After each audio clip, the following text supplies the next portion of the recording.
अस्सलाम वालेकुम दोस्तों, मैं आपको परफेक्ट वेब सॉल्यूशंस की तरफ से लारावेल 8 और इनर्शिया जेएस के इस वीडियो ट्यूटोरियल में खुशामदीद करता हूं। मेरा नाम इमरान कासिम है और आज के इस वीडियो ट्यूटोरियल में हम देखेंगे कि किस तरीके से इनर्शिया जेएस को इस्तेमाल करते हुए या in other word react JS को इस्तेमाल करते हुए हम फाइल्स को अपलोड कर सकते हैं थ्रू लारावेल। इसके अलावा हम ये भी देखेंगे कि किस तरीके से हम कॉमन डाटा को शेयर कर सकते हैं through react JS, through inertia JS inside react JS components, क्योंकि बार बार हर रिक्वेस्ट के साथ सर्टेन डाटा जो कि हमें हर जगह पे चाहिए उसको पास करना is not a feasible solution. So इसके लिए हम एक न्यू कॉन्सेप्ट सीखेंगे जो कि इनर्शिया जेएस का है, जिसमें हम कॉमन डाटा को शेयर कर सकते हैं बिटवीन ऑल कंपोनेंट्स और उसको रिएक्ट जेएस के अंदर हम एक्सेस कर सकते हैं नहायत ही आसानी से यूजिंग ईदर ए हुक और without a hook through props. तो मैं उम्मीद करता हूँ कि आप मेरे इस वीडियो ट्यूटोरियल को एंड तक देखेंगे और इसको लाइक भी करेंगे।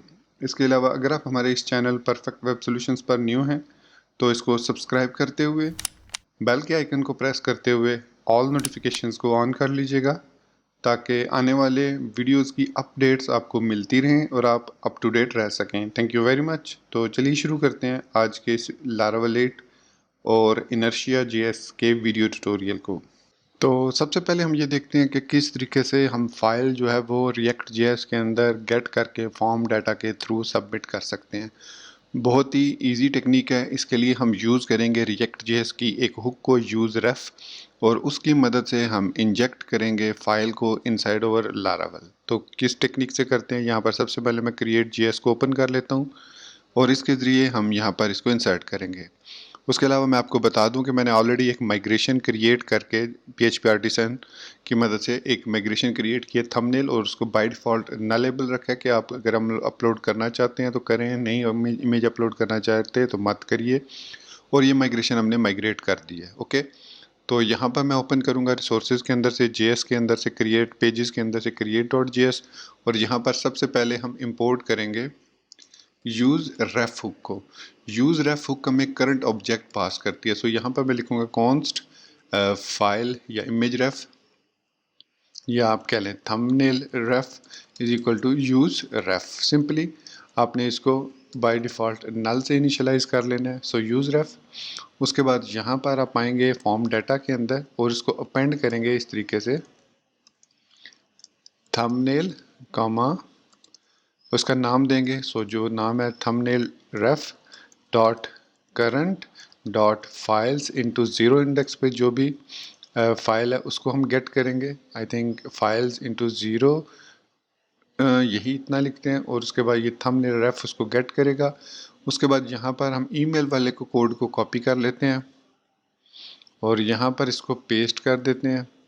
उसके बाद HTML फॉर, यहाँ पर आप जो भी लिख लें, इट डजेंट मैटर, क्योंकि यहाँ पर हमने इवन आईडी को भी नहीं यूज़ करना, हम रेफ को यूज़ कर रहे हैं। सो इसकी टाइप होगी फाइल, प्लेस होल्डर की हमें ज़रूरत नहीं है, और यहाँ पर वैल्यूज़ के अंदर हमारे पास होगा थंबनेल। थंबनेल में एरर जो भी आएगा, अगर टाइप वगैरह हमने जो मेंशन किया है तो वो यहाँ पर आएगा। ओके, सो हैंडल चेंज में हमने यहाँ पर क्या करना है, ये हमारे पास हैंडल चेंज है। हम यहाँ पर इसका जो पाथ है वो सेव कर सकते हैं, बल्कि इसकी ज़रूरत नहीं है, हमें हैंडल चेंज की यहाँ पर ज़रूरत नहीं है। इस जगह पर ऑन चेंज पे हमें ज़रूरत नहीं है इसकी हैंडल चेंज की, क्योंकि हम रेफ को यूज़ करें यहाँ, सॉरी रेफ को यूज़ करें यहाँ पर, तो हमें यहाँ पर ऑन चेंज की ज़रूरत नहीं है। राइट, सो इसकी जो वैल्यूज़ हैं वो यहाँ पर हम डायरेक्ट थंबनेल रेफ की मदद से गेट कर सकते हैं, current dot files into zero, और उसके बाद उसको अपेंड करके फॉर्म को सबमिट करेंगे। तो यहाँ पर हम आते हैं ऐप के अंदर, HTTP के अंदर, कंट्रोलर्स के अंदर, यूज़र कंट्रोलर में, और स्टोर के मेथड में हम यहाँ पर लिखते हैं DD request all, just to see कि हमें क्या रिटर्न होता है, जस्ट टू मेक श्योर कि एवरीथिंग इज़ वर्किंग। सो अब हम ऐड यूज़र पर आएंगे और यहाँ पर हम जेन डो लिखते हैं और ईमेल jane@gmail.com, पासवर्ड, और यहाँ पर अब हम चूज़ करेंगे फ़ाइल को। चूज़ किया और यहाँ पर आप देख सकते हैं कि हमारे पास कंसोल में फ़ाइल की डिटेल आ रही है, क्योंकि यहाँ पर मैंने इसको कहीं पे कंसोल लॉग भी किया हुआ था। आई थिंक कहाँ पर, यहाँ पर तो कहीं पर नहीं किया। ये कहाँ, अच्छा कंसोल लॉग में कहीं पर वैल्यूज़ नहीं, कोई नहीं, कहीं पर भी नहीं कर रहा। ये कहाँ से आ रहा है फाइल? खैर आई थिंक मैंने पेज को रिफ्रेश नहीं किया, एक दफ़ा रिफ्रेश कर लेता हूँ, तो ये शायद इस वजह से अब नहीं आएगा, ये आना नहीं चाहिए था। सो पासवर्ड चूज़ फाइल, ओके अब ठीक है। अब मैं इसको रजिस्टर पे क्लिक करता हूँ, तो ये कह रहा है can not read property files of null.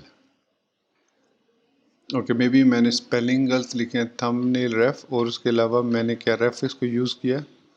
Okay sorry, मैंने इसमें रेफ इज इक्वल टू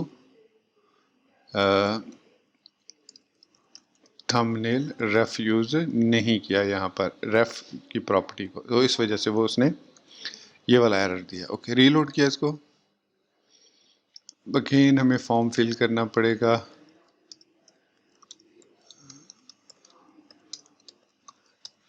इसमें जो सबसे हेक्टिक जॉब है ये फॉर्म फिल करना ही होती है। सो रजिस्टर, सो यहाँ पर हमारे पास आप देख सकते हैं कि हमारे पास file as an object thumbnail के अंदर आ चुकी है, और इसके अंदर सारा उसका जो फाइल नेम है, पाथ है, उसका extension, path name, real path, उसका वो सारी चीज़ें यहाँ पर हमारे पास एक्सेसिबल है।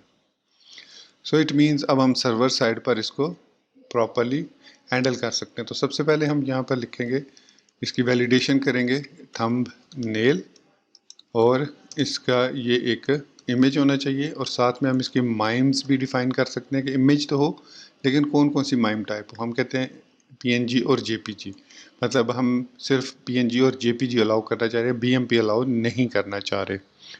उसके बाद यहाँ पर हम चेक करेंगे कि if request has file thumbnail, तो यहाँ पर हमारे पास एक ऑब्जेक्ट क्रिएट होगा, thumbnail is equal to request thumbnail store, और इसको जहाँ पर आपने स्टोर करना है वो आप पाथ देंगे। इसमें यहाँ पर अगर मैं स्टोर मेथड पे आता हूँ, तो सबसे पहले हम इसका पाथ बताएंगे, फिर इसके ऑप्शंस को बताएंगे।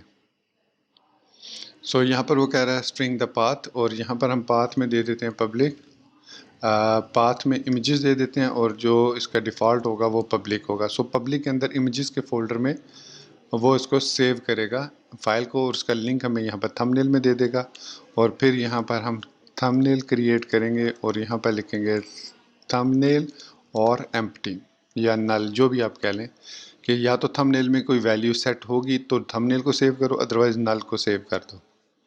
वापस आते हैं ब्राउज़र में, इसको क्लोज़ करके रजिस्टर पे दोबारा क्लिक कर देते हैं। सो यहाँ पर ओके ठीक है, मैंने डाई एंड डंप को ख़त्म नहीं किया, सो दैट इज़ वाई वो यहाँ पर डाई एंड डंप कर रहा है। सेव किया, अब इसको हम दोबारा रजिस्टर करते हैं। सो कह रहा था thumbnail must be a file of type JPG और पीएनजी। सो ये टाइप जेपीजी ही है, जेपीजी एंड जेपीईजी।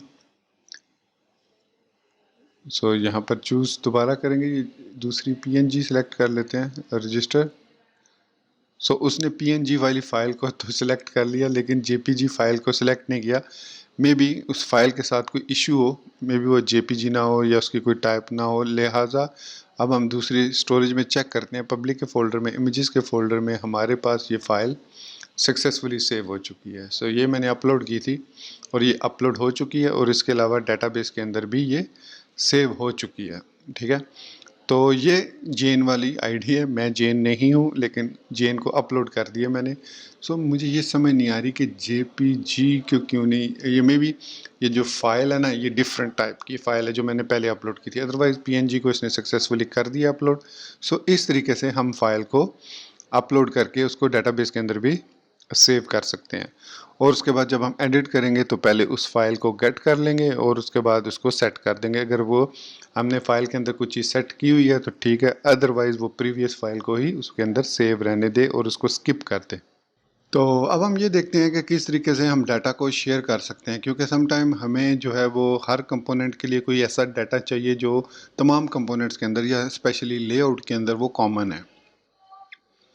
तो इन दैट केस हमें जो है वो हर रिक्वेस्ट के साथ वो डाटा पास करना पड़ा करेगा नॉर्मली। लेकिन इनर्शिया जेएस हमें एक ऐसा मेथड प्रोवाइड करता है शेयर का, जिसकी मदद से हम कोई भी कॉमन डाटा या नंबर ऑफ़ डाटा को आसानी के साथ शेयर कर सकते हैं विद रिएक्ट जेएस, और उसको फिर हम एक्सेस कर सकते हैं यूजिंग यूज पेज हुक को।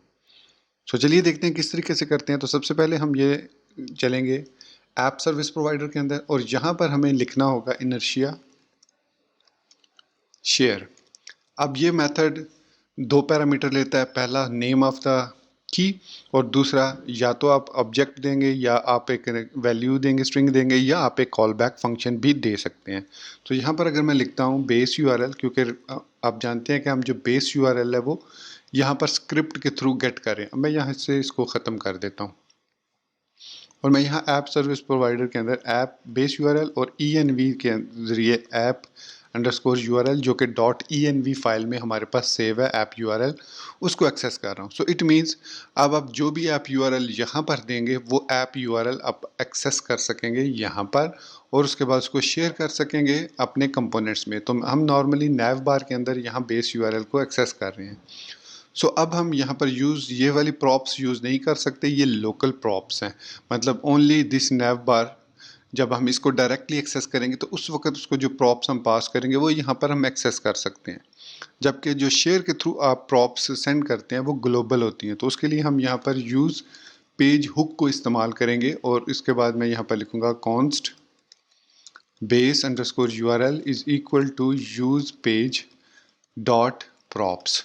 सो अब इस बेस यूआरएल के अंदर हमारे पास वही प्रॉपर्टी आ जाएगी और हमारे पास ये जो यूआरएल्स हैं ये सेम वही डिज़ाइन हो जाएंगी और इसमें मुझे स्लैश लिखने की ज़रूरत नहीं है, हम सिंपली बेस यूआरएल लिख सकते हैं। ओके, सो ये हमारे पास है टेक्निक यूजिंग शेयर, और इस शेयर में आप कुछ भी पास कर सकते हैं। मतलब जब यूज़र अथेंटिकेटेड होगा तो आप इसमें डाटा पास कर सकते हैं, यूज़र अथेंटिकेटेड यूज़र का नेम वगैरह, ईमेल वगैरह, जिसको आप ऊपर हेडर में नैव बार में कहीं पर भी शो कर सकते हैं। सो इसके बाद इसको टेस्ट करते हैं। मैं पेज को रीलोड करूँगा तो यहाँ पर वो कह रहा है ओके सॉरी माय मिस्टेक, ये जो इनर्शिया इसको मैंने इंपोर्ट भी करना है। तो यहाँ पर यूज़ इनर्शिया लाजमी कर लीजिएगा, मैं इसको भूल गया था। ओके, सो अब रीलोड किया तो जैसे मैंने रीलोड किया हमारे पास जो यूआरएल्स हैं they are working as they were working before, कोई इसमें चेंजेस नहीं आई और हमारे पास तमाम जो डाटा है वो प्रॉपरली उसी तरीके से काम कर रहा है। सो इस तरीके से हम शेयर कर सकते हैं डाटा। और यहाँ पर अगर मैं आपको इनर्शिया की डॉक्यूमेंटेशन पे लिए चलूँ तो यहाँ पर आपको काफ़ी सारी इन्फॉर्मेशन मिल जाएगी। इसके अलावा यहाँ पर एक और उसने टेक्निक दी है कि सेशन के अंदर से कोई भी मैसेज आप पास कर सकते हैं उसको डायरेक्टली। मतलब यहाँ पर कोई भी सेशन में वैल्यू आप सेट करते हैं और उसको सेशन में से भी गेट कर सकते हैं। फॉर एग्जांपल यूज़र आप अथेंटिकेट आपने किया है तो उसको सेशन में से गेट करेंगे। सो सेशन रिक्वेस्ट सेशन या जो भी है उसको आप यूज़र को गेट कर सकेंगे। तो वो हम अथेंटिकेशन में जब जाएंगे तो उसमें देखेंगे किस तरीके से हम अथेंटिकेटेड यूज़र का डाटा सेशन से गेट कर सकते हैं और फिर वैलिडेट कर सकते हैं यूज़र को। तो दोस्तों ये था हमारा आज का लारावेल 8 और इनर्शिया जेएस का वीडियो ट्यूटोरियल, जिसमें हमने ये देखा किस तरीके से हम फाइल को अपलोड कर सकते हैं और किस तरीके से हम कॉमन डाटा को शेयर कर सकते हैं। ये शेयर वाली टेक्निक हमारी हेल्प करेगी आगे अथेंटिकेशन और ऑथोराइजेशन में, क्योंकि हम जब भी कोई रिक्वेस्ट को सेंड करेंगे जहाँ पर हमें अथेंटिकेशन और ऑथोराइजेशन रिक्वायर्ड होगी वहाँ पर यहाँ से हम जो कंपोनेंट पास करेंगे उसको चेक कर सकेंगे और उसके बाद उस पर्टिकुलर यूज़र को हम कर सकते हैं अथेंटिकेट या अनअथेंटिकेटेड, और उस बेस पर उसका जो भी मैसेज हो वो डिस्प्ले कर सकेंगे। तो इसी बात के साथ मैं आपसे इजाज़त चाहूँगा, मिलते हैं नेक्स्ट वीडियो ट्यूटोरियल में। टिल देन चैनल को सब्सक्राइब करना, वीडियो को लाइक और शेयर करना, बेल आइकन दबाना और ऑल नोटिफिकेशंस को ऑन करना बिल्कुल मत भूलिएगा। So guys thank you very much for watching this video tutorial. Take care, good bye and अल्लाह हाफिज़।